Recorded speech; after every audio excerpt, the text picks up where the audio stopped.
Illingworth.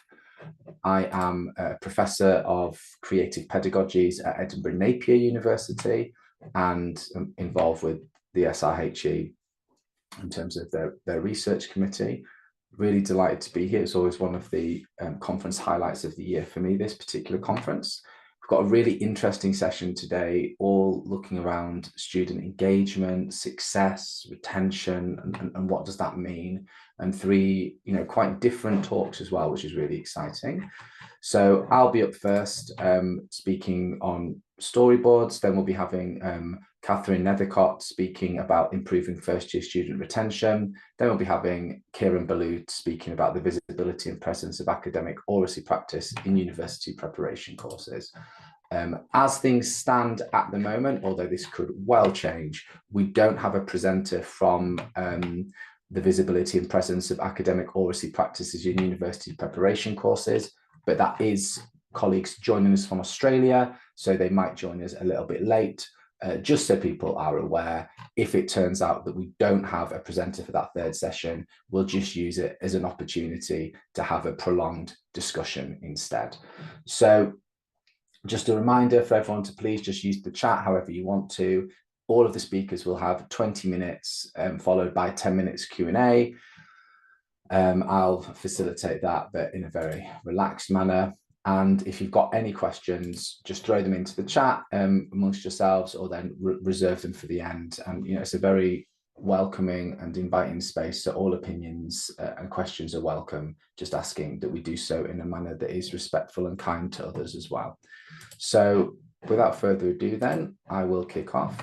Also, before I do that, just in case it helps people, I will throw into the chat. Great, thank you very much. Here are my slides via Dropbox that you can download and follow at your own perusal as well. So I'll start sharing. Here we go. Just making sure, Ella, you're the only face I can see. Can you see those slides okay? You can just nod if that's the case. Great, thank you. Okay, Kieran, thanks for joining us as well. So just a reminder to everyone before we start speaking, each speaker will have about 20 minutes to talk, followed by 10 minutes Q&A. I'm an incredibly generous person, so I'll cut myself down to 17 minutes to allow everybody else to make sure they've got the requisite 30, starting the timer now. So yeah, hi everyone, my name's Sam. I'm, as I said, a professor of creative pedagogies at Edinburgh Napier University. And the work I'm going to be talking to you about today is work that I've done with my colleagues, John Cowan, Cameron Graham, Sophia Shan, and Katrina Swanton, all of whom are from the Department of Learning and Teaching Enhancement at Edinburgh Napier University. If you want to reach out to me anytime, please do feel free to contact me by my email address, or as we're all making the exodus, please do join me on Blue Sky. I don't want to turn this into a free plug for Blue Sky, but I am finding it to be a very creative, engaging, supportive and kind platform. So for people who haven't yet joined, I would encourage you to do so and continue the conversation there. So the work I'm going to be talking about today is about using storyboards to explore the impact of staff development on student retention in higher education, or at least that's the abstract that was submitted to SRHE several months ago. As you are, as you're probably aware, things change somewhat. So it's not quite the same, but I think you'll hopefully find it interesting anyway. So what this project was basically doing, stop working, was we were trying to look at the extent to which we could maybe think about using storyboards to explore issue of retention. So, retention's an issue that's a big issue in the sector at the moment.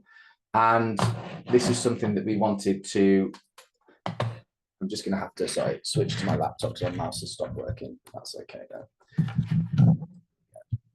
So if my face looks a bit weirder than usual, it's just because I'm looking over here. So what we wanted to look at was we wanted to see the context of CPD in higher education. So really the broad purpose of this is, we know that student retention is an issue, right? I am in the Department of Learning and Teaching Enhancement, which is a centralized teaching unit, support unit across the university, where a lot of our roles aren't necessarily in terms of directly engaging with students, but in terms of providing training and opportunities and support to teaching staff across the university. So we really wanted to see how do we make an impact on student retention? So really, to what extent does staff CPD, so continuing professional development, make an impact on student retention? And we then thought, well, we should probably expand this a little bit broader, which is why the research question is slightly different from the title that was submitted to SRHE. And this was just that, does staff engagement in CPD impact student outcomes? So rather than just thinking about retention, to what extent does staff engagement in continuing professional development impact student outcomes? Or to put it bluntly, how do we know that any of the work that we do in our department in supporting students is actually having an impact on the students? And we wanted to frame with this with the constructivist epistemology. So basically the idea that knowledge is constructed and is subjective. And we wanted to use appreciative inquiry. So broadly speaking, what we wanted to do was, rather than saying, no one's doing anything right, let's start from scratch, we wanted to see what was going really well. And we wanted to talk to staff across the university about CPD that they'd done that then had a positive benefit on students and other people within the university as well. Eustace, as tech support, if I could just ask you to continually admit the people into the room, that would be very helpful. Thank you very much, just whilst I'm presenting. So we wanted to just capture what was going well at the university, examples that staff had done in terms of CPD that had a measurable impact on student outcomes. And then we wanted to see if we could collate that into a way that enabled us to think about our own approach and maybe come up with some ways to, I guess, generally improve the way that we offer CPD at the university. So we wanted to do something a little bit different. You know, I'm really into creative practices, and we wanted to use storyboards. So for people who have not used storyboards before, I mean, there's lots of different ways we can interpret it, but broadly speaking, think about a way in which people planning a TV show or a movie might think about storyboarding or mapping out the different sections of that journey through images. So the picture on the right there shows a template. And what we did was, the idea was that basically we ran a session where we introduced people to the project, and we said to them, can you tell us a story about a CPD opportunity that you went on at this institute, at a previous institute, it doesn't matter, that had a tangible impact on your students? And can you try and do it through pictorial form? So some people drew 6 pictures with text underneath it. Some people just wrote text. Some people just did pictures. And we piloted this, first of all, with 19 staff members, just to see if we were getting it right and just tailoring it a little bit. And then we ran it across 29 staff members over 7 sessions. And basically, before we did so, we made sure it was cleared with the University Ethics Committee in terms of making sure we had informed consent, confidentiality, and participant support. And just to give you an example, this is what we did then was we gathered all these 29 storyboards, and then the team went away and did a thematic analysis of it. So basically everybody looked at those storyboards and said, what were the emergent narratives to come from this? So if I look at this storyboard, is this telling me about a CPD experience that's to do with well-being, or is it to talk to me about a CPD experience that's to do with inclusion? And we had it so that there was kind of loose coding. The 5 researchers went away, and then we all met up and we agreed on a congruence between 5 distinct categories through which each of our individual codes could be collated. And just going to speak briefly through each of these categories now, giving you an example of what the storyboard looked like, and also just what is meant by that theme. And before we did any of this, I read through all of the storyboards myself. So I was present in all of the sessions, and I made sure that there was no identifying information in the storyboards. So if there was anything that was someone's name or something that was very obviously somebody, I redacted that information. So the first thing that came through was collaborative learning and teaching. So this was the idea that staff fostering collaboration enhances student engagement. So when we think about how we collaborate as educators, and how we encourage our students to educate, that can really create an environment in which students have agency and in which they feel supported. So the example here that I've given is a peer mentoring program. So this particular staff member went on a mentoring program themselves amongst peers and found it to be very, very beneficial. You know, like many of us would go on a mentoring program with other colleagues. And then they wanted to bring that into the classroom. And so they kind of adopted that peer mentoring approach where the students were peers, and they kind of got the third year students to mentor the first year students as well. I mean, this stuff's been done before, but this was just an example of an educator who had experienced this themselves, and then they brought that into their own classrooms. So that was the theme one, thinking about how collaborative learning and teaching. The second theme, which I think is probably the most interesting, was self-directed CPD. So this is just, broadly speaking, how staff, rather than looking for CPD programs that were run by DLTE or SRHE or Alden HE or anything like that, they went away and found it themselves. And this is also what we might think of as informal CPD as well. So this is a really nice example of informal CPD from collegiate discussions. So in this particular example, the staff member, and they've even called it the impact of informal CPD, they received some feedback themselves from a program, and it really made them think about the extent to which feedback could be fair and the extent to which feedback could be supportive and critical and helpful.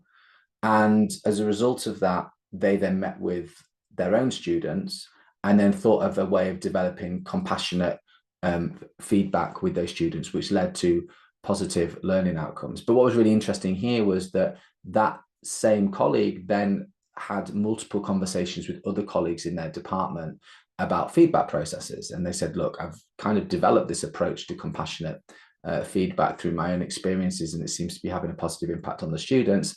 And then as a result of that, other colleagues in that department adopted that model and started taking it for themselves. So this literally came about from a conversation over coffee one lunchtime.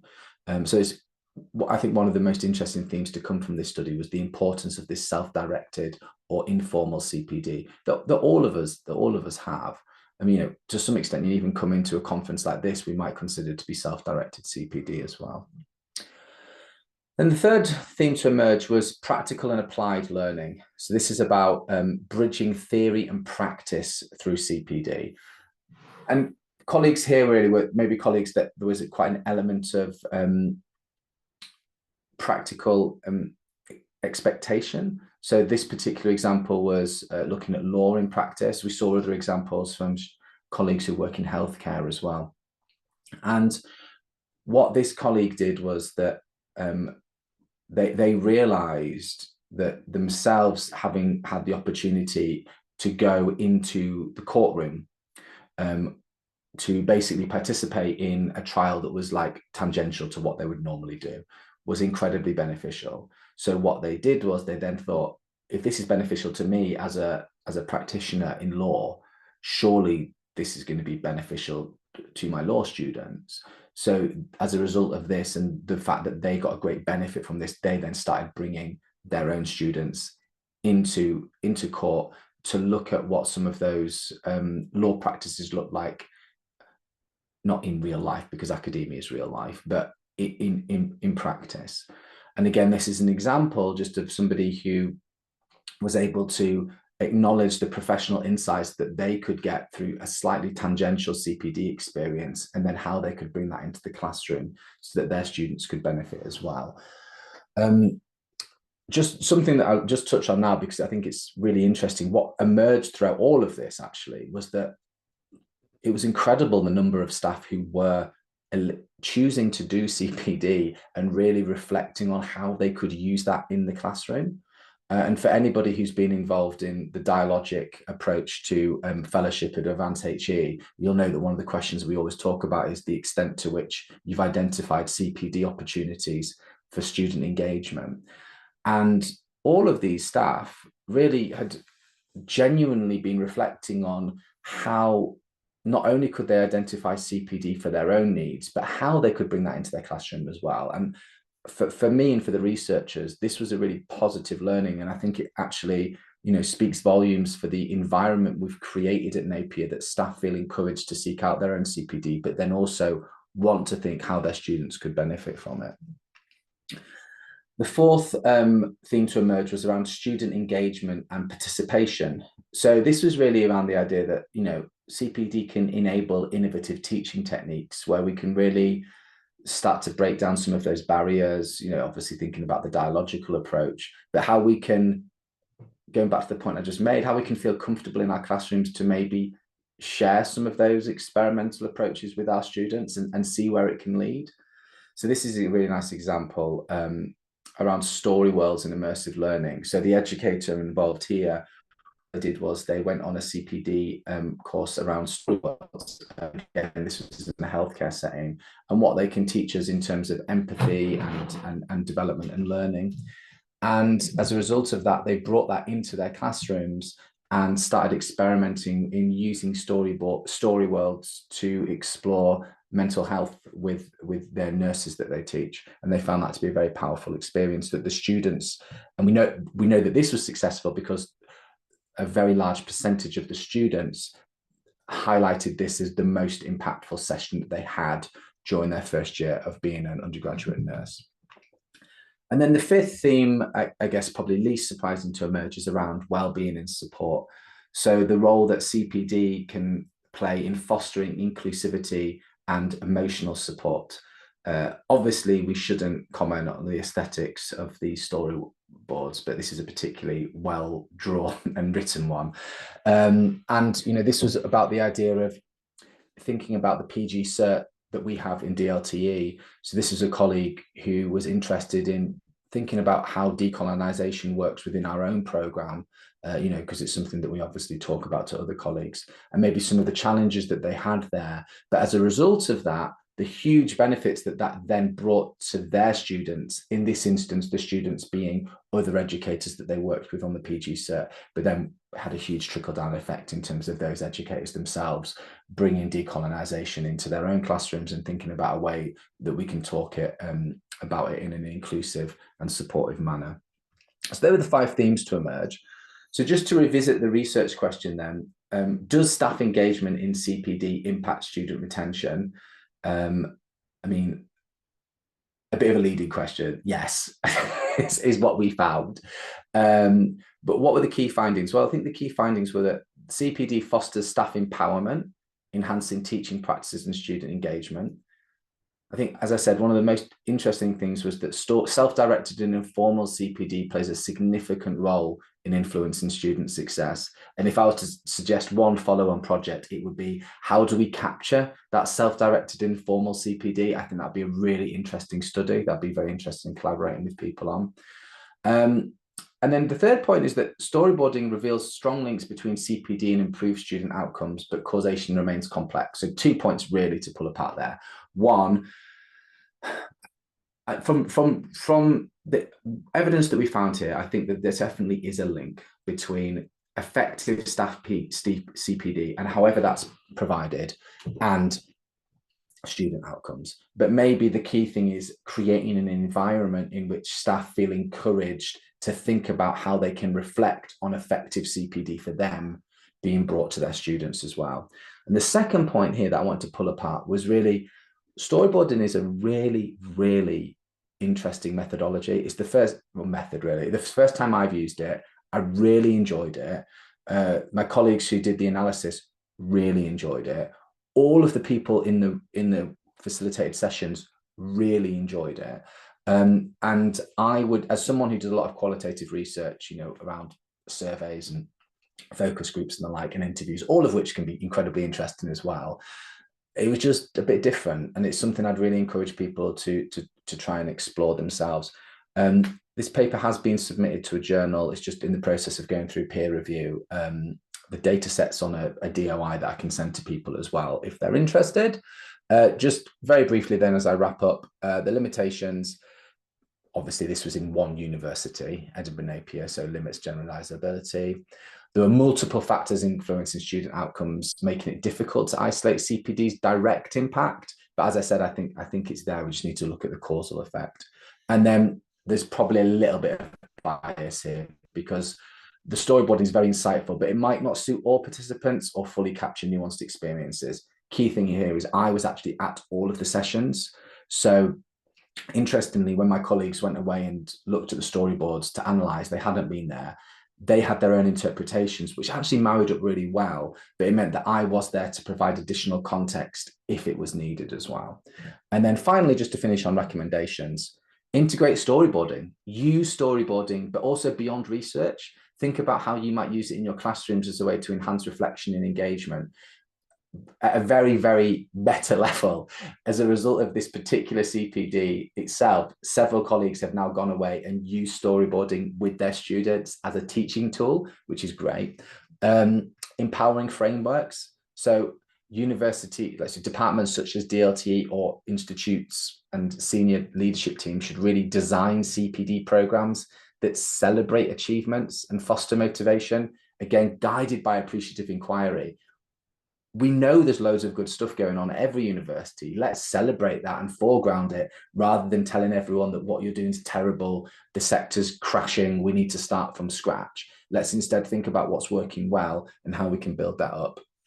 And then finally, take to individual staff needs, identifying and addressing diverse challenges and enriching teaching practices.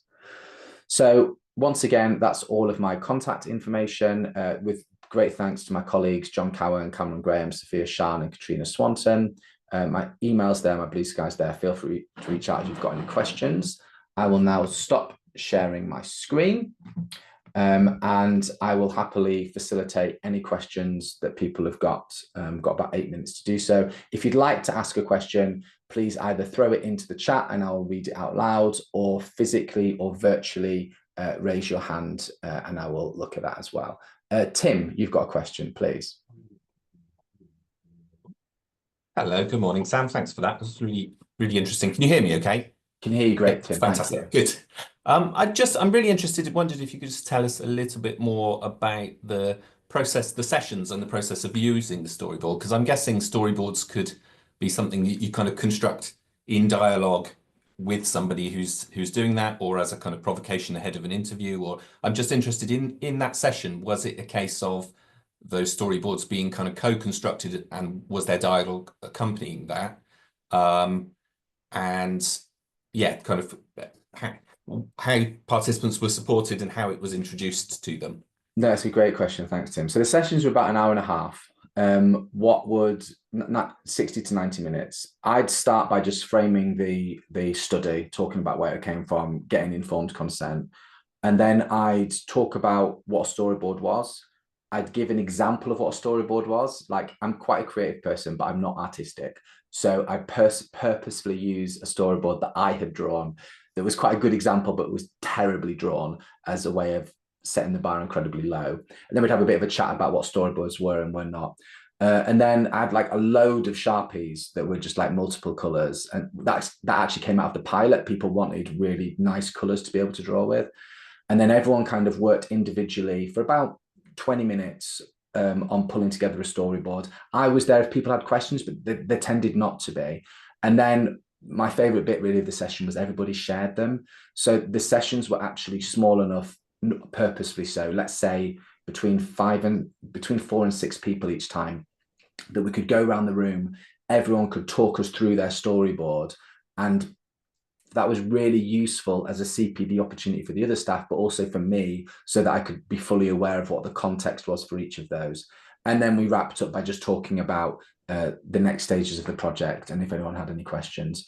But I love your idea about using it dialogically as well in a two-way process. But that's not what we did in this particular study.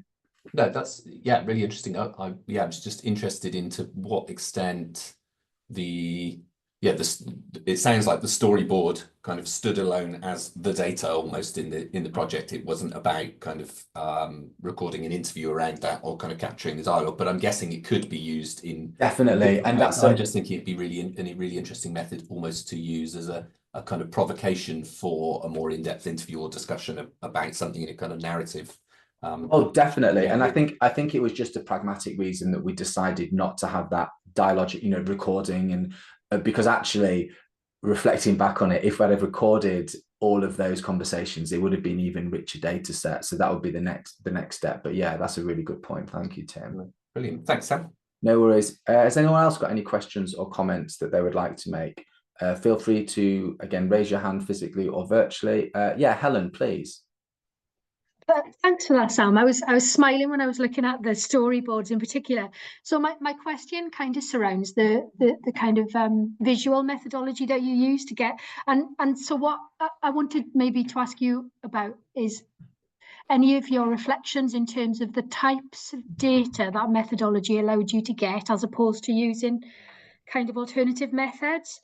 I've used some visual drawing methodologies in some of my own research before, and I didn't expect some of the data that I got using it. So that's what I'm interested in finding out a little bit more about.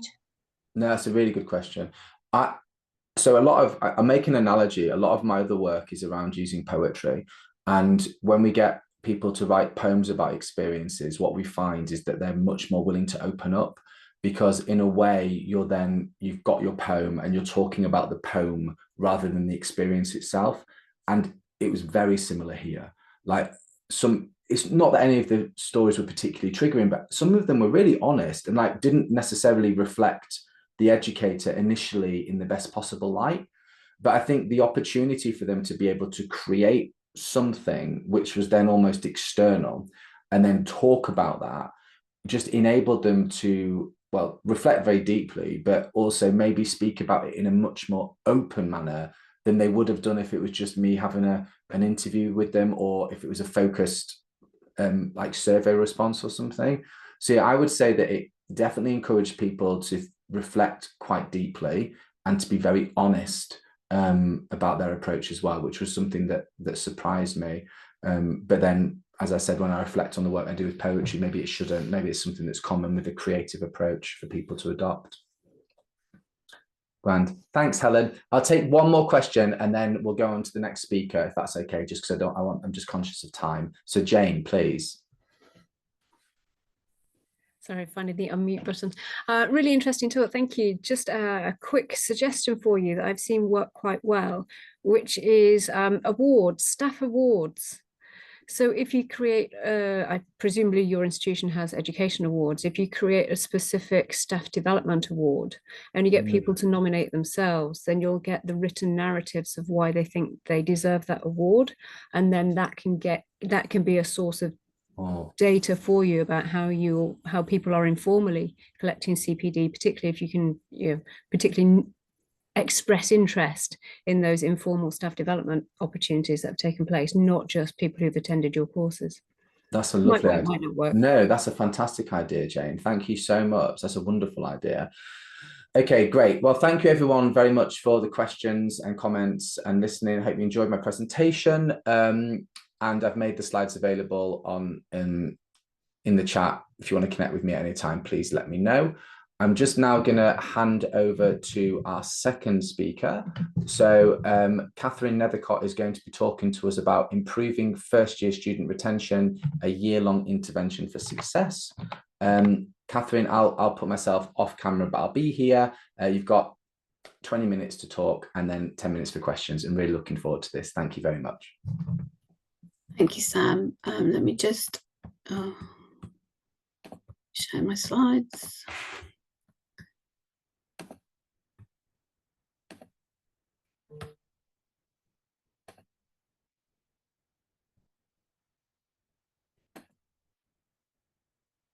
Hopefully you can see those okay. Yeah, I can see that. So my name is Catherine Nethercott. I was part of this team who we looked at enhancing first year student success through a comprehensive support programme.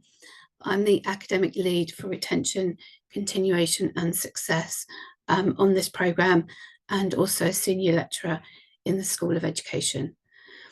So in terms of the University of Bedfordshire, we are a widening participation university, and we have satellite campuses. Our main two are in Luton and Bedford in the southeast of England. And we also have much smaller campuses in Aylesbury and Milton Keynes We did have study centres in Birmingham and London, but they are on a teach out at the moment, so we have very few students in those at the moment. Similar to a lot of widening participation universities, 57% of our student population are first generation students into university. Around 70% of our students are mature, and 50% are from ethnically diverse backgrounds. And again, similar to many universities, we have very high levels of complex needs. Lots of our mature students are coming back into education from long breaks and have additional caring responsibilities in various different forms. So in terms of the literature tells us that students who receive academic tutoring or coaching are more likely to perform to a higher standard, which improves student success and retention rates, and also improves overall study and organisational skills, which lots of our students do struggle with.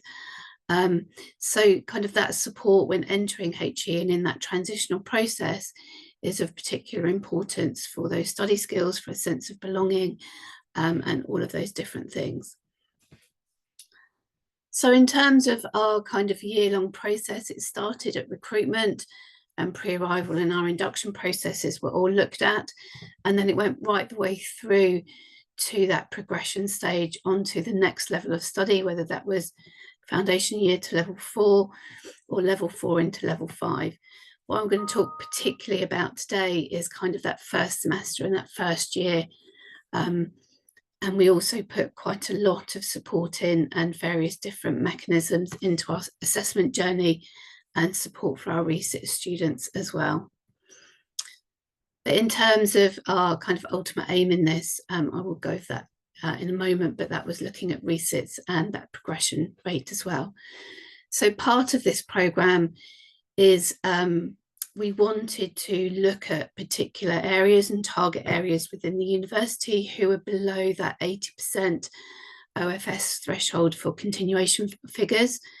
So we recruited 9.5 full-time equivalent that equated to 11 academic success tutors and academic success coaches, and they were appointed to 3 of our 4 faculties.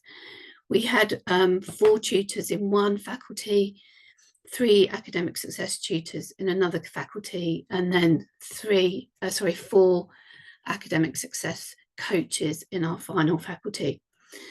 So the difference between those 2 wasn't huge, but the academic success coaches tended to provide a deeper level of personal and pastoral support, whereas the academic success tutors delivered additional teaching and teaching related activities. So the main objectives of the academic success tutors and coaches, they all had the same overall objectives, was to improve that first assessment submission and pass rates, so that we were able to reduce the number of our resit and retake students, and that in turn would improve our retention rates and improve that continuation rate from foundation year to first year and from first year into our second year, because what we knew was that was where our lowest retention was, kind of that transition from foundation year to first year and from first year to second year was where we were losing quite a high number of students for various different reasons. So in terms of what the academic success tutors and coaches did, was they do provide academic support. So it can be really simple things, like they will send out WhatsApp messages or WhatsApp announcements to the whole cohort to inform them of when assignments are due in, or they can do one-to-one or group work around kind of what assessments are expecting, how to read an assessment brief, what study skills they need or are missing, navigating the university system. So particularly for our international students who are coming into the country, they quite often struggle with those technical aspects. So it's kind of talking them through what our university systems do and how to use those university systems. They also do a high number of referrals to student support services and pass those students on where those relevant needs are. So they work very closely with the learning development team and the student support team in order to do those referrals. And as I said, they also kind of highlight submission and exam dates. What was quite interesting was our Students' Union also said that the highest level of their appeals were because students said that they didn't know when assessments were due in or when submission dates were. So having those kind of additional members of staff there to send out those messages is really useful to highlight those to students. They also provide kind of wellbeing support. So we saw lots of confidence building in our student body during this time, particularly from the academic success coaches, because they had that more kind of pastoral level support. They offer emotional support. As I said, they do lots of referrals to student support, and they also help students with any kind of academic misconduct. They will sit in vivas with students if they have to do those.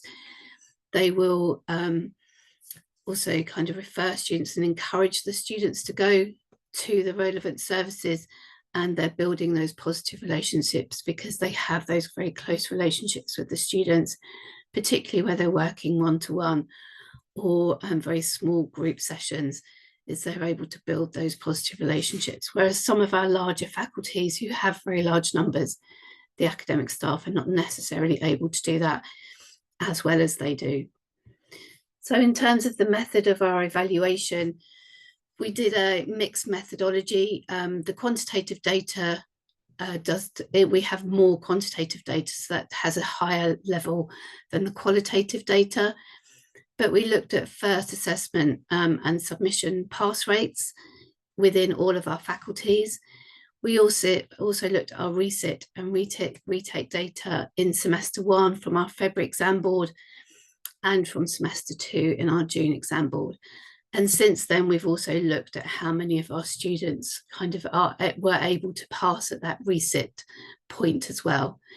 And then we look at our retention levels. In terms of our qualitative data, we collected student online feedback. There wasn't a huge take up of that, and also did interviews and focus groups with both students and academic success tutors and coaches. So the data analysis has taken various different forms. As I said, we've analysed the data on a university-wide level and included that 4th faculty where we haven't got academic success tutors and coaches, and looked at course-specific submission pass rates, resit retakes, and we will look at our retention data as well. And we've compared that to the previous 2 years to kind of reduce any cohort issues. So interview and focus group data were analysed through a thematic analysis. So in terms of our first assessment submission rate at week 6, so one of the things that we've changed for this year as well, which was not necessarily in place in the last academic year, is we've now, there's a requirement now in our regulations that all students at foundation year level and level 4 have their first assessment in the first 6 weeks of study. So that week 6 within that first semester can be the final deadline for that first assessment. So we improved across all of our target areas that submission rate from 1.2% to 19.6%. And again, at level 4, we saw a similar improvement across all of those target areas from between 9% and 21.5%. So as you can see here, this is our February exam board data of February 2024. So you can see that we've compared those figures across those 3 different years of study. And what we found was in one faculty, the pass rate went down. So whereas the submission rate went up, the pass rate unfortunately went down. We do know why that is, and what this project did is it allowed us to kind of investigate that further and to see where the problems were. That particular faculty had a very high number of international students who had a high number of third-party collusion issues. So that's where the academic success tutors were able to go in and support those students with any fivers, understanding what third-party collusion is and why they shouldn't use that. So we put a lot of work into that area in order to overcome some of those issues. It was majoritively in the one school within that area, but you can see that that had an impact on that whole faculty. Whereas our other two faculties saw an improvement in that first time pass rate when compared to the average of those previous 2 years. And in relation to that, although our fourth faculty was not a part of the project, because we had kind of this focus on retention and continuation and supporting our students with that, we saw a good level of progress in that other final fourth faculty as well, which gave us a really good improvement level across the university. We saw similar results in our June 2024 exam board data. So as you can see, although faculty A didn't have an improvement, we had seen a decrease in that area in February exam board. So that is actually kind of an improvement because they haven't gone down, although they haven't gone up either. And we've seen a similar pattern of improvement across our other faculties as well. So within this, we looked at kind of resit data. Our resit data had reduced and our pass rate had increased, which is what we were looking for. And again, we saw that in our faculty that didn't have kind of this level of academic support in it as well, which gave us an exact same figure as our June exam board. We have since looked at our resit data from the June exam board. So that came in at the end of August. What we have seen is that although our resits have reduced significantly, what we now need to work on is helping those students with a resit to improve and pass at that resit opportunity, which is work that we'll be putting in place in this academic year.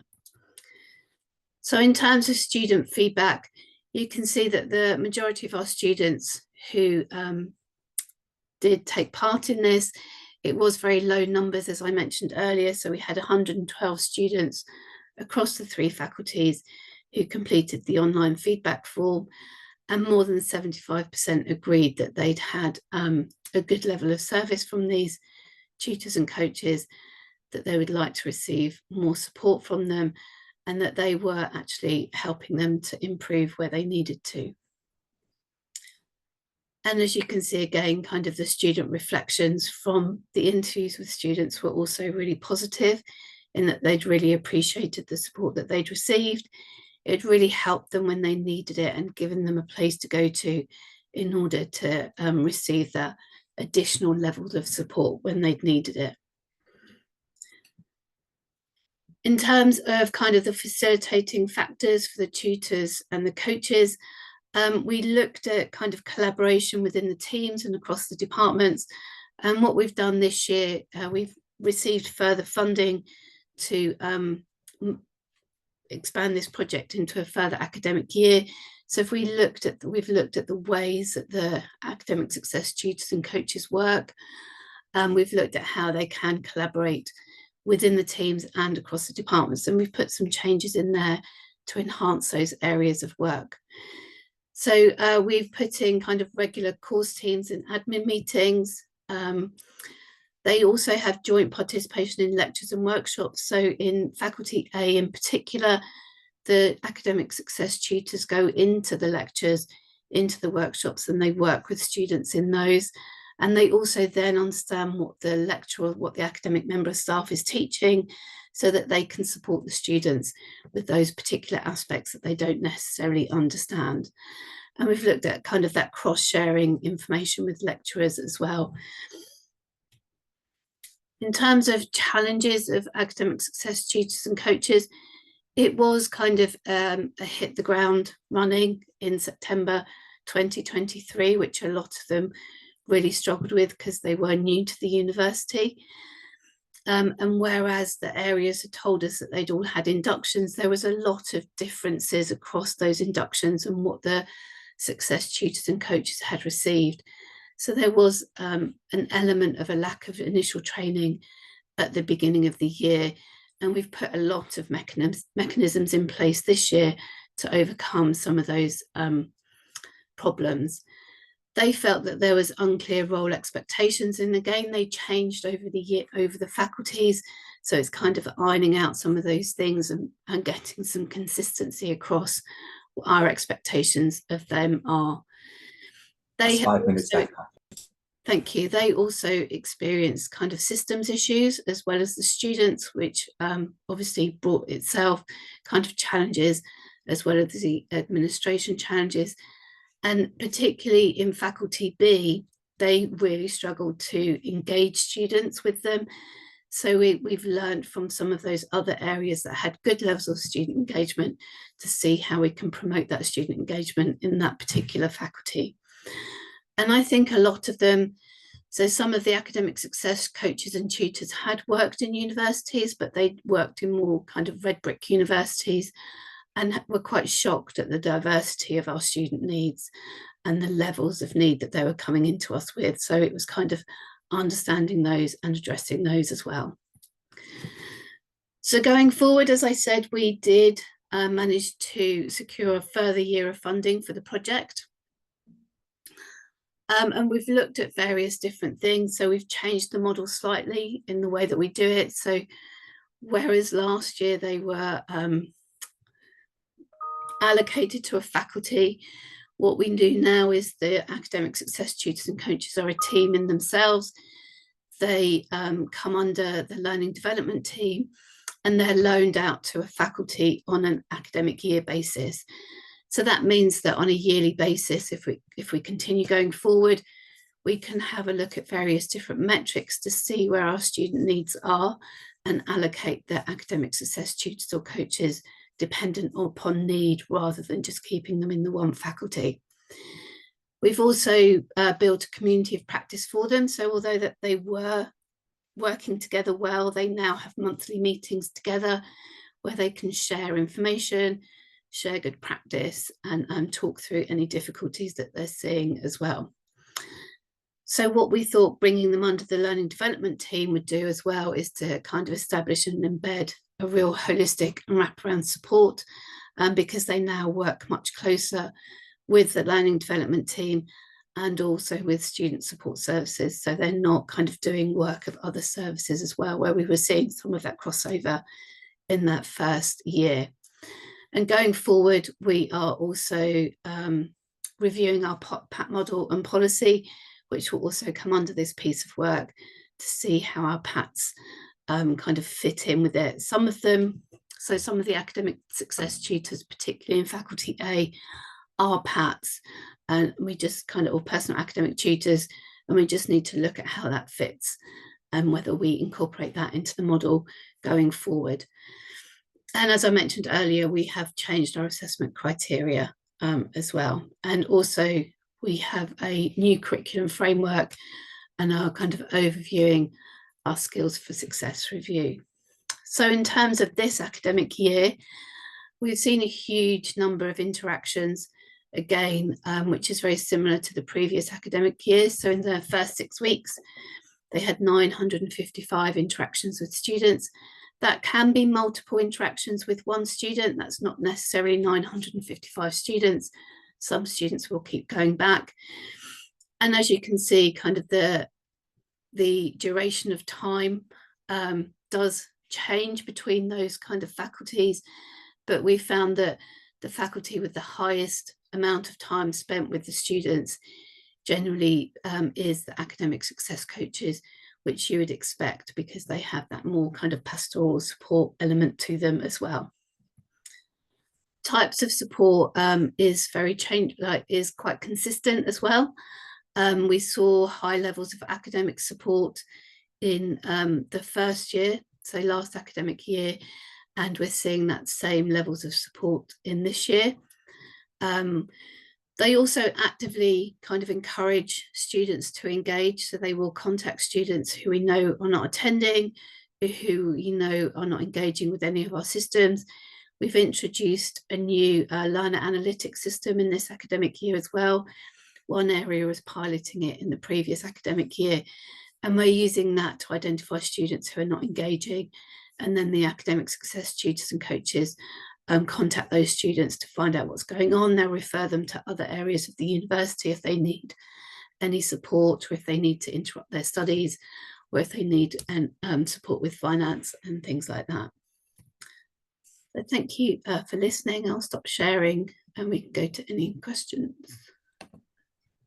Thank you, Catherine. That was perfect 20 minutes. Has anyone got any questions for Catherine? Please feel free to raise your hand either physically or virtually. And if you're able to stop sharing the screen, Catherine. Yeah, I'm just trying to do that now. Sorry, that's it. No problem. So I can read out some of the questions that you could maybe address, and then if people want to, they could raise their hand if they want to ask one. So Kathleen says, thanks for this interesting research. Could you say more about what Faculty D did as they achieved similar results without the investment in tutors and coaches? That suggests their interventions, which may be more structural, are equally effective and be more financially sustainable. So Faculty D has a higher level of professional course studies students within it, higher levels of mature students. They have very low levels of international students, so the demographic is slightly different to the other faculties. They generally are our most successful faculty, but they're also our smallest faculty. So there's kind of lots of other variables within that. But they also followed some of those mechanisms that we've put in place. So we also put in other kind of systems, like how to remove a student who had not engaged at all throughout semester one. So they were kind of registered in name only. So we set up a mechanism where those students could be removed, which obviously then kind of improved some of our metrics as well. So I think it's more about the cohort of students, the numbers of students that kind of improved those levels, rather than not having that support or changing some of those mechanisms for the other faculties, because some of the strategies and interventions that Faculty D use, because they're smaller and because the difference in students would not be feasible in some of those much larger faculties that we have anyway. So that's one of the reasons why Faculty D was not allocated any academic success tutors and coaches, because they are our most successful faculty anyway. They're much smaller. And when we looked at kind of the B3 data, the pass rate and resit rate, and kind of our application figures when we were allocating academic success tutors and coaches in May, ready for September of this academic year, there was no need at all in that final faculty for support. Great, thanks, thanks very much, Catherine. So Joe Trousdale asks 2 questions. Thank you for sharing this process, Catherine. Question 1, is the project available as a written account? And question 2, what is your thinking about PAT and AST/C alignment? So we are currently working on papers to publish on this. So at the moment, it's not there. If you want anything though, I can put my email address into the chat and you can contact me for anything any information that you'd like. In terms of current thinking, we've only really just started our review on our PAT process and also our PAT policies. And obviously, if we did combine those two, considering we don't have any academic success tutors and coaches in Faculty D, that would be an additional expense there. So that would have to be considered within that process. Personally, I can see kind of advantages to combining the two, because that a lot of what the academic success tutors and coaches are doing at the moment is some of that PAT work, but they have the time to do it, whereas academics don't necessarily have the time to do it. And as we all know, some academics don't necessarily have the motivation to do that work either, whereas the tutors and coaches, that is part of their role to build those kind of pastoral support mechanisms there as well. So I could see the benefit of aligning them, but obviously there would be huge financial considerations within that as well. So I'm at this point of time, I'm not quite sure which way the university will go. We're looking at a number of different models. Thanks very much, Catherine. And Joe, thanks you for the comment as well. So another question from Kathleen, who asks, who initiates the contacts, the tutor or coach or the student? So we have both.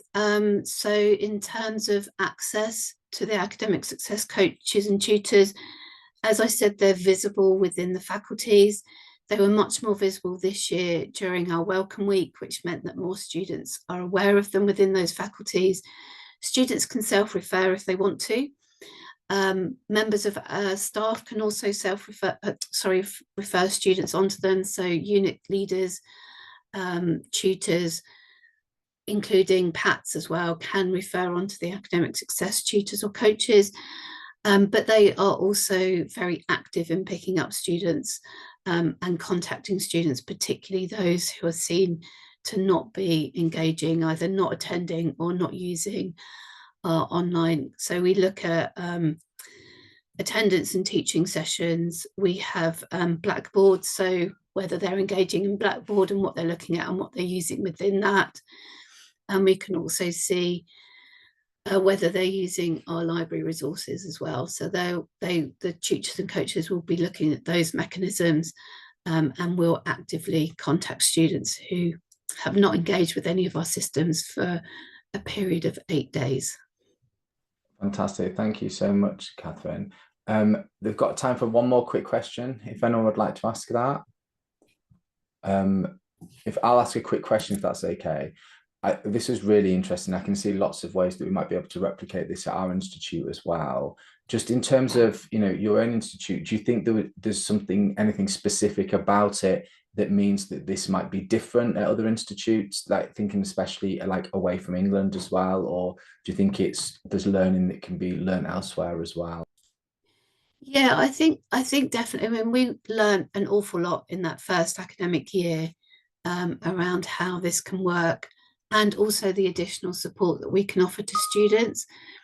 So I think quite often, and this again is kind of on a more personal level, but I think quite often is students will, or we think as academics, we're offering a lot of support to students, but quite often academics don't have the time to build up those relationships, particularly in those larger faculties where you've got very high numbers of students. And the academic success tutors and coaches just have that kind of additional level of support there.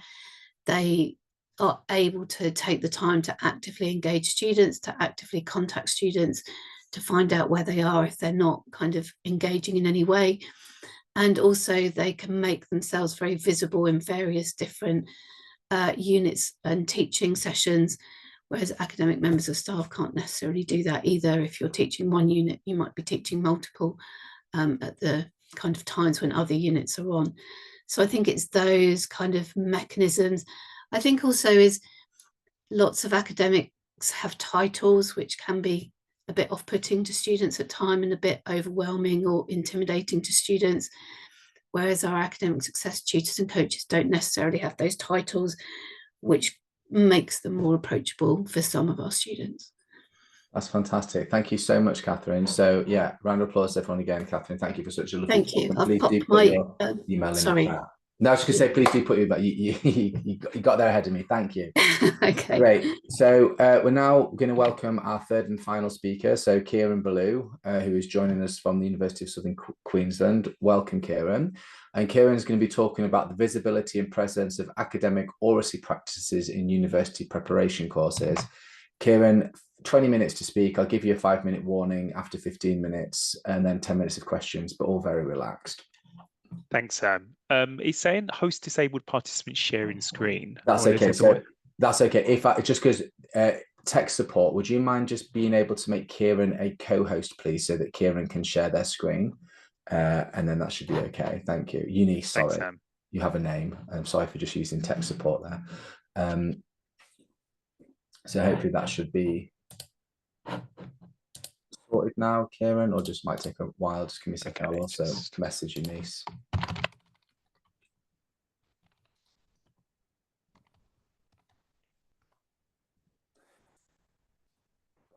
We've got time, so I won't start until you've got your slides up as well, Kieran. So please don't worry. It's all absolutely fine.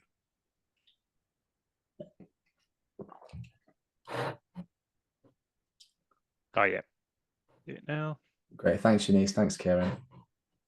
I'll turn my video off, but I'm here, Kieran, if you need me. Okay, thank you.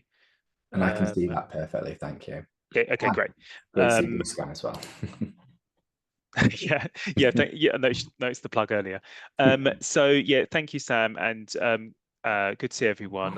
Actually, it's tonight for me because I'm in Australia, and I'm going to be talking about a collaboration that I've done with Marion Heron from the University of Surrey and Sally Baker from Australian National University. And as Sam mentioned, this is a project about academic oracy practices, which is academic speaking and listening practices, specifically within university preparation courses. So just to tell you a bit about, well, what is university preparation? This carries lots of different meanings and models depending on where you are in the world, but ostensibly, these are courses that are designed as part of the widening participation agenda to prepare students for higher education. So those of you in the UK, you're probably most familiar with access to higher education diplomas and foundation years. In Australia, we use something called enabling education or preparatory courses. New Zealand tends to use something they call bridging programs, and then USA, another example, is community college access programs. So the models of these are slightly different across different nations, but focusing on the Australian model, these tend to be known as pathways, and they develop academic practices, norms, understandings, communication, and then sometimes subject-specific knowledge. So the idea is that these are about these particular courses and programs are designed to prepare students for higher education, and also mainly to allow them to meet admission requirements. So this is effectively an alternative to the accustomed school to university transition model.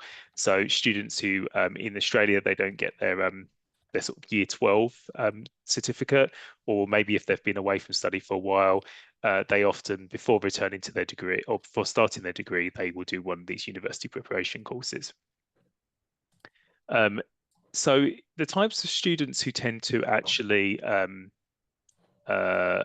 attend enabling courses, as we call them in Australia, are often students who return to study after a period of time. Sometimes the demographic is changing, so we are actually seeing more school leavers come directly into these programs. But broadly speaking, they're kind of there's no real kind of name for a particular demographic that I think is probably adequately represents them, but they're sometimes referred to as underrepresented or equity students, sometimes non-traditional. Essentially, it's a type of student who is what we call like a second chancer. They're ones maybe returning to study, as I mentioned just now, and it includes a range of different equity groups, as we call them in Australia, and sometimes a combination of these equity groups. So sometimes you get this kind of compounded disadvantage. So essentially, it's educationally disadvantaged students, and they tend to use this this alternative model to enter in higher education. In Australia, these enabling pathways tend to have a unit or subject that covers what we call academic literacy practices. Now, obviously, academic literacy can mean lots of different things, different definitions of academic literacy in terms of it being about communication particularly within a particular discipline. But generally speaking, within the Australian enabling pathways, they tend to define it as around reading and writing. So learning to read and write critically, crafting an argument, a lot of the time writing essays, referencing the work of others. So a lot of these programs here, they very much really base it around the idea that students will be doing essays, writing when they enter university. The basis of this project really was wondering whether there was the same level of attention being paid to academic speaking and listening practices. So whereas reading and writing is obviously important for university, there are other elements to being able to navigate your way around through a degree, and it wasn't clear to us whether that same sort of attention was being done in terms of academic literacies in these pathways programs.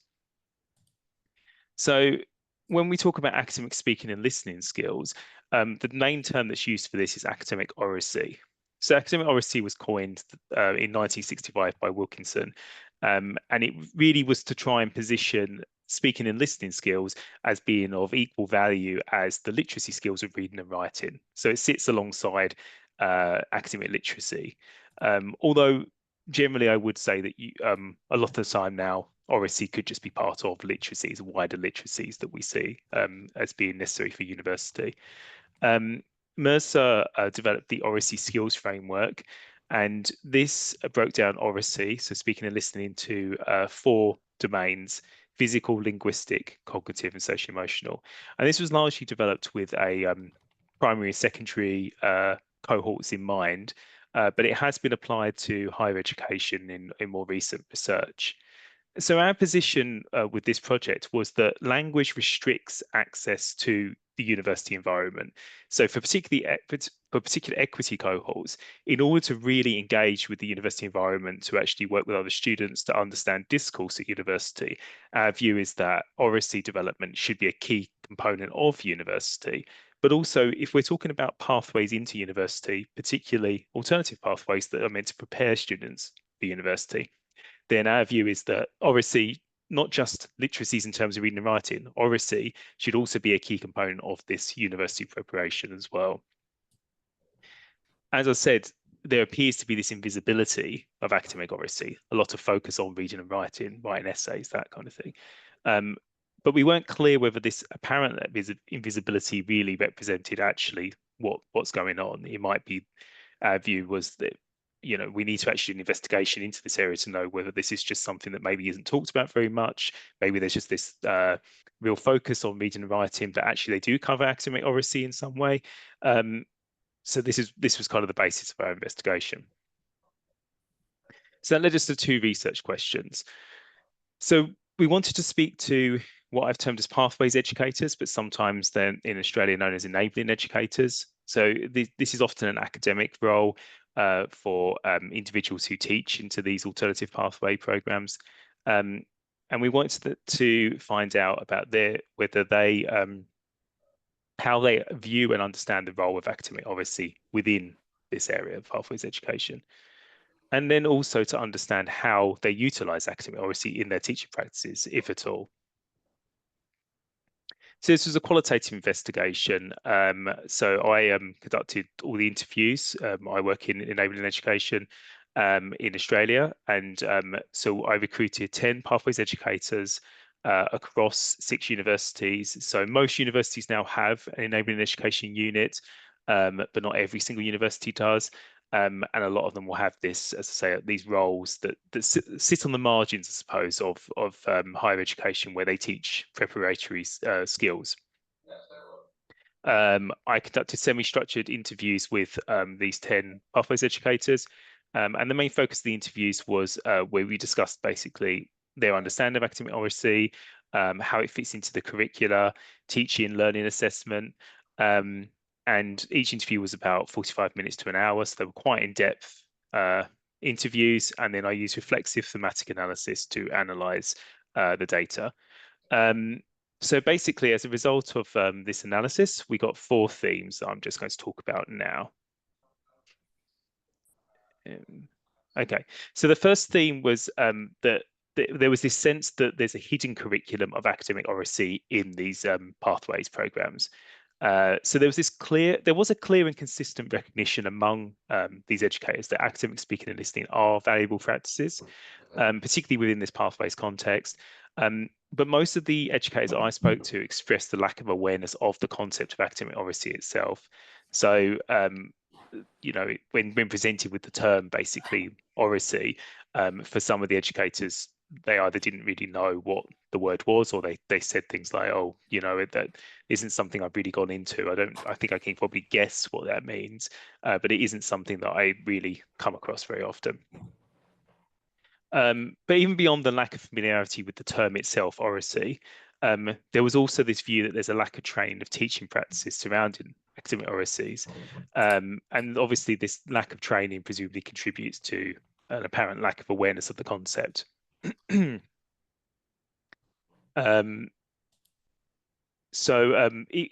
of the things that kind of came across from the educators is that oracy has become like an unwritten part of university expectations.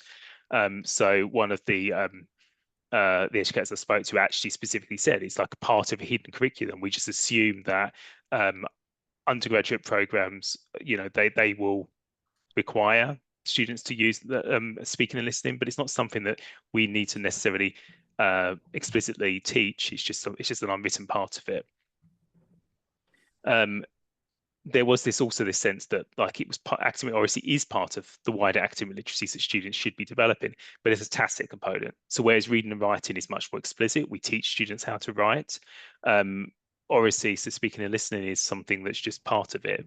Obviously that's important, but we don't explicitly teach them that. So the actual core subjects in terms of academic literacy mostly concern things like critical reading, critical thinking, research skills, and the focus, like I said, was on writing, because the perception was that that's what students need for undergraduate programs. If we're preparing students for higher education, they're going to be doing assessments that are written, and therefore that's the focus. That's what we should be. The sense was that yes, speaking and listening is important, but actually, if we're going to get the students through the assessment, we need to be teaching them about writing. The second theme was that academic oracy is seen as a foundation to equitable participation in higher education. So despite this lack of awareness of the term, the educators did see the value in having strong communication skills, and it was so basically the sense that students do need to be able to know how to articulate themselves, how to get their ideas across, how to also actively listen, that kind of thing. So it was seen as this, there seems to be this acknowledgement that if we're preparing students for higher education, although this is predominant focus on writing, actually in order for students to really ultimately participate in higher education, they do need to be able to actually have strong oracy skills. And that came back to things, like I said, articulating ideas, being strong in terms of vocabulary, being able to express ideas was seen as central to all students. Also, is seen as something to developing confidence and competence, so it was seen as an important part of that kind of foundation. The third theme was academic oracy was seen as incidental to teaching practices. So although there was this obvious importance put on oracy, it did not necessarily lead to pathways educators responding to fill this kind of perceived gap in their curricula. So some of them, educators noted that it was very patchwork, in terms of whether they actually develop students' oracy. It was seen as something that maybe just is part of what they do. So it kind of, one of the educators mentioned is there were sort of accidental overlaps they were looking at the oracy skills frameworks. That's what I presented during the interview, and said, well, I'm not actively trying to develop students' oracy, but it's sort of like a byproduct of it, and something, I get them to talk, but it's just, this oracy development is just part of what I do, as opposed to something I'm actually trying to get them to do. There were some exceptions.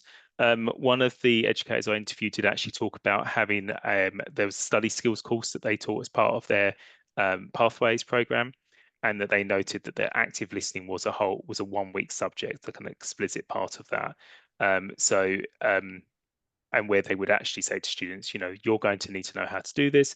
You're going to need to know, you're going to be going to lectures, and you need to know how to take notes, and you need to be able to learn how to listen. And then the final theme was that implicit teaching versus explicit evaluation of academic oracy. So the most consistent reference to academic oracy in the interviews was in the context of oral presentations. So in this sense, it was seen as an assessed task. So although they weren't necessarily explicitly teaching students how to develop their oracy, there was implicit within the assessment some sense that students do need to be able to have oracy skills. So although some of the educators mentioned that there might be some explicit content that taught how to do presentations, it seems clear that students generally are being assessed for talk-based assignments without really being taught how to do this. So one of the things that kind of came up was about barriers to developing this. So this was obviously seen in the interviews as a problem. You know, we're teaching students this, we're assessing students on this. We're not really teaching students how to do it.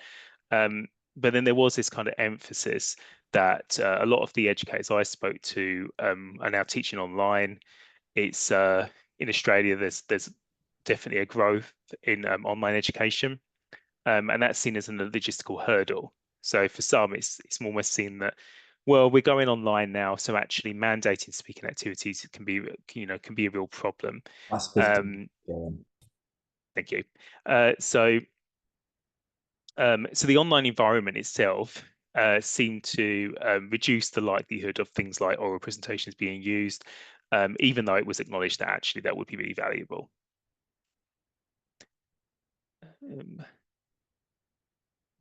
So overall, in terms of the sorry, I'm just losing my.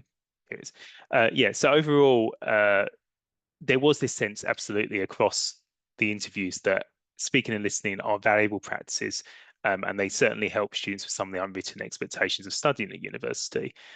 There was also a sense that actually educators felt that academic oracy was a very helpful thing. If you develop that in students, it can actually be leveraged by, particularly by equity students, by these sort of underrepresented students, to help them kind of seek support, self-advocate, you know, particularly once they enter undergraduate study. But as I mentioned, there are seen to be major barriers to oracy teaching in pathways, particularly around logistical constraints, lack of this professional development about how to teach oracy, and also particularly towards this growth for online learning and thinking about how we actually do this. One point I would say is that it's not specifically part of this study, but obviously one of the things that our view in sort of doing this research is going forward is that with the move with artificial intelligence, with Gen AI becoming such a big thing, our view is that there may become less, the written large text-based assessments may become less dominant anyway. So even beyond the kind of allowing students to sort of equitable participation in higher education, it might also become quite crucial for students to be developing their oracy to participate in other forms of assessment that aren't focused on just written. So with that in mind, we have some suggestions for teacher education, particularly for pathways, but this can also be, you know, more broadly applied. So there was a lot of research I mentioned earlier looking at primary, secondary context. So primary, secondary teachers are often provided with explicit training opportunities that focus on the role of language in learning.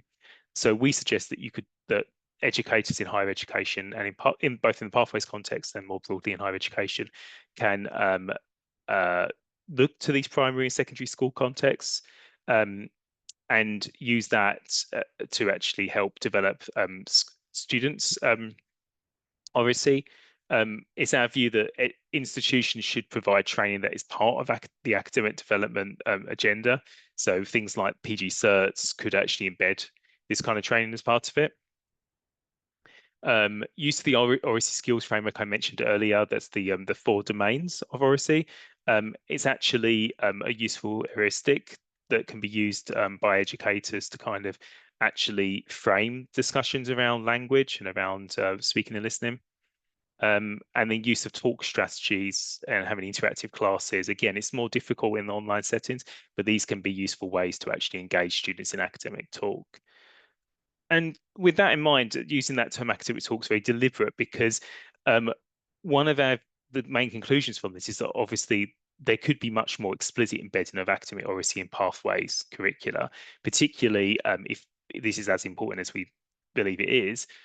So one of the things that we found that seemed to be definitely a limitation is that oracy itself as a term is just not that well understood, not that familiar to individuals.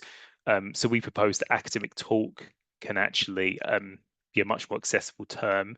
It emphasizes sort of intentional use of speaking and listening to engage students, and also kind of positions oracy as this foundation to successful engagement and participation in study.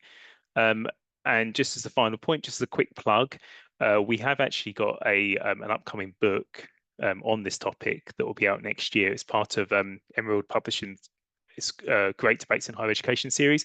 and we will be taking this idea, that final note about academic talk for higher education, further to actually propose how it could be become a more important and central part of university preparation. That's the end of my presentation. Thank you. Perfect. Exactly 20 minutes as well. Thanks so much, Kieran. So has anyone got any questions or comments they'd like to ask Kieran? Please feel free to raise your hand either physically or virtually, or to post them into the chat. We've got about 10 minutes of questions for this. I guess I'll start off, Kieran, if that's okay. I think this is really interesting. I don't know if you know, but there's recently been a report on recommendations for oracy in the UK, and how it should be taken up in the national curriculum much more than it already is. This is from the Labour government, isn't it? Exactly. I think Yeah. The caveats, I mean, and agree with everything you said, but speaking to people anecdotally, and this goes back to the point you made at the start about people not necessarily knowing what oracy is. I think a lot of people associate in the UK with private schools, and and a slightly privileged opportunity. Yeah. Do you think that's something you've also encountered, and a way of getting around that, and making it something that should be available to everybody as well? Yeah, I'm glad you brought this up, actually, because it's actually an argument. So we haven't published this particular study yet. We've got the book, which is like a bigger piece. The particular study that I've just presented, we've got under review at the moment. And one of the things that we do acknowledge within that is the social mobility argument. There's a criticism of oracy. Cushing wrote this really good paper recently about the idea that oracy can be seen as a way to almost correct speech, like, we need people to be speaking more like private school educated students, and therefore we need to be developing oracy for that purpose. And I think that that's not our intention at all. The idea is that I suppose the position we're taking is that students need to be able to have developed oracy in order to engage in higher education. So we're not really sort of focusing on that school. Yes, there's the private school thing, there's the class, those sorts of things I think are problematic, those arguments. But from a perspective of once you enter higher education, or you're going into higher education, that if you're going to equitably participate in that, then you need to be able to actually use a range of different kind of talk strategies to be able to make the most of that. So for us, it's more about how much are we setting students up for higher education, and is that, are we actually doing them a disservice by just assuming that's something they can do, as opposed to going, this is how you need to speak.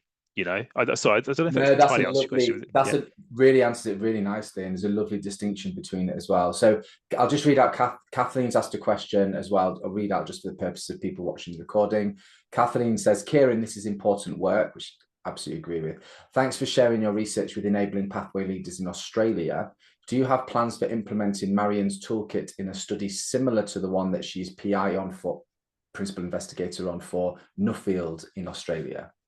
Yeah, good question. Hi, Kathleen, by the way. And yeah, you're obviously familiar. Marian's one of the co-authors on this, and she's leading on the book. So Marian got that grant actually while we were doing this study. So we didn't implement it as part of this particular study. So I suppose the short answer to your question is not at the moment, but I guess that would entirely make sense as a follow-up to actually build on that. I mean, a lot of Marian Heron's work is around, oracy in higher education. She's one of the main people really looking at that, because it's so focused on in primary and secondary, hence your question, Sam, that they're very much in the schooling context.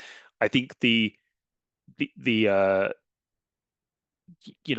clearly benefits there focusing on it within schooling, but we're saying that this is an important part of university as well. So yes, I guess in answer to your question, not yet, but maybe down the line we would probably do a follow-up using the toolkit.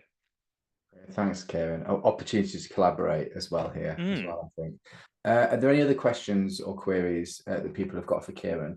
If, as people are thinking, Kieran, just because you answered it really nicely in my previous question, I think that, again, just because you brought it up, do you think there is a challenge sometimes of that, look, we're not trying to teach people like pronounced English, for example. We're teaching people the skill set that's there so that people can be very, very successful users of oracy and have a pronounced, northern accent or Tasmanian accent or anything like that.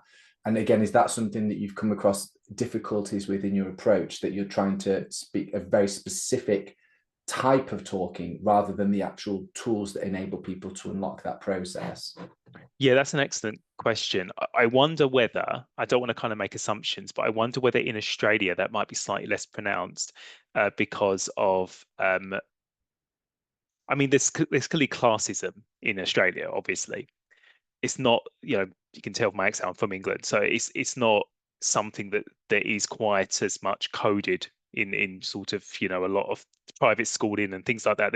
There's a history of that kind of the classism things there in the UK. So within this particular study, which was solely based in Australia, I suppose the answer to your question would be no, not really. Because there doesn't seem to, certainly the interviews I was doing, it seemed very clear that it wasn't in relation to correcting speech. It wasn't in relation to kind of doing that. It was very much around, I suppose the main focus is very much around, if this particular thing isn't attended to, if we're only focusing on your reading and writing, what do you think might be a challenge for your students, I suppose? Are you adequately preparing students for higher education if you're not focusing on that? And like I said, one of the things we will touch on in the book is this Gen AI. I mean, I'm not convinced that everything's going to turn into a viva voce, but you hear that come up quite a lot, don't you? Around, this is one way we can deal with it, is we get students in and we do a viva voce with them and check their understanding. And then you go, yes, but that also requires students to be able to articulate their ideas and think that through and actually find the right words and things like that. And again, that's not really to do with how they pronounce it or how it's about the ideas. So I think that the focus for us is very much on using the talk to convey the ideas, I suppose. No, definitely. And I think, again, something you're bringing up resonates massively with me in that, the act of presenting and talking seems very much, even the whole of university, I remember with me being like, well, you're either good at it or you're not. Yeah. And it's not something that can be taught, which is completely nonsensical, because there are skills that can be taught. And I guess that's something that's challenging in that space as well, that it's not you are innately born to be a good presenter. There are skills that you can learn in order to do that. Yeah, and I think that's why we want to use the academic talk, because the idea being that it's not just about oral presentations even it's actually how you leverage talk to be able to participate in, group work or just in the classroom. How do you actually know how to negotiate a conversation around academic work? So again, it's not really on sort of how you pronounce that, although obviously that did come up in the interviews. Actually, there were things around, it was quite interesting, people talking about students being scared to ask certain questions because they might mispronounce certain words. That kind of thing did come up. And but I suppose the focus for us is not so much on correcting or the right way to say it. Great, thanks, Kieran. Well, thanks, Kieran, so much for that talk. We're coming to the end of the session now as well, so I'd just like to thank Kieran and Catherine and myself, less so, for some really fascinating talks today. We've got a 15-minute break now, but please do remember to come back into the parallel sessions after the break. All of them are equally